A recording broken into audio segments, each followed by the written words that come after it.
Lesson 6. I am upset because I see something that is not there. Unmasking the illusion of upset. The exercises with this idea are very similar to the preceding ones. Again, it is necessary to name both the form of the upset, anger, fear, worry, depression, and so on, and the perceived source very specifically for application of the idea.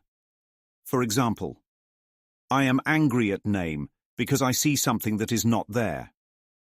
I am worried about specific situation because I see something that is not there. The idea for today is useful for application. Anything that seems to upset you can profitably be used throughout the day for this purpose. However, the 3 or 4 practice periods required should be preceded by a minute or so of mind searching as before, and the application of the idea to each upsetting thought uncovered in the search. If you resist applying the idea to some upsetting thoughts more than to others, remind yourself of the 2 cautions stated in the previous lesson. 1. There are no small upsets. They are equally disturbing to my peace of mind. 2. I cannot keep this form of upset and let the others go. For the purpose of these exercises, then, I will regard them all as the same. This lesson is deceptively simple but profoundly transformative when practiced. It challenges the very foundation of what we believe about reality and the world around us. Let's explore what this means. I see something that is not there. At first glance, this idea may feel absurd. How can Tom or your finances not be there? After all, you can see Tom standing in front of you. You can log into your bank account and see those negative numbers glaring back at you. But the Course isn't asking you to deny the physical form or appearances. It's asking you to question the interpretations and meanings you've assigned to them. When you're angry at Tom, it's not Tom you're reacting to. It's the story you've created about Tom.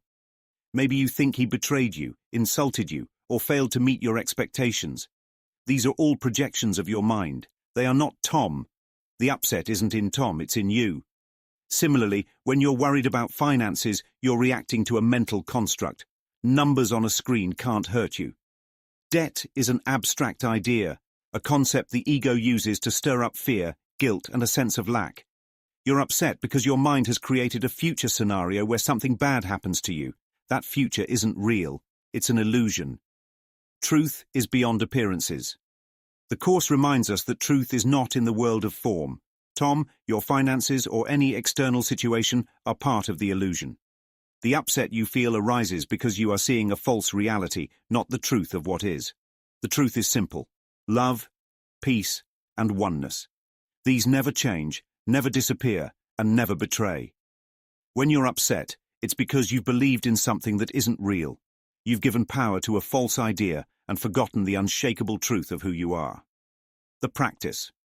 Searching the mind. The power of this lesson lies in its practice, not in intellectual understanding. Truth is to be experienced, not analyzed. Here's how to practice. 1. Search your mind.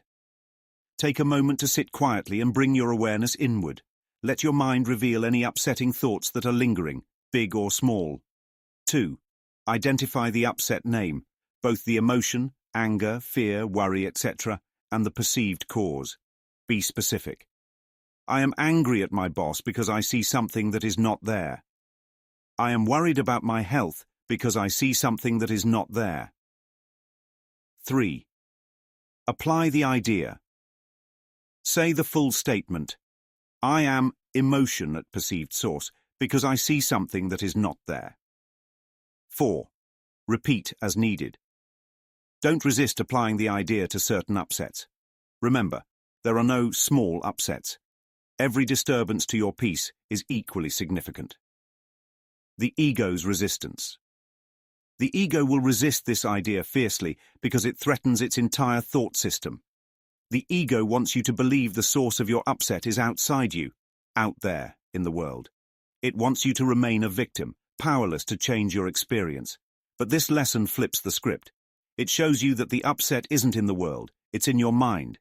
And if it's in your mind, you have the power to heal it. Living the lesson. As you practice today, remind yourself, the world you see is a projection of your mind.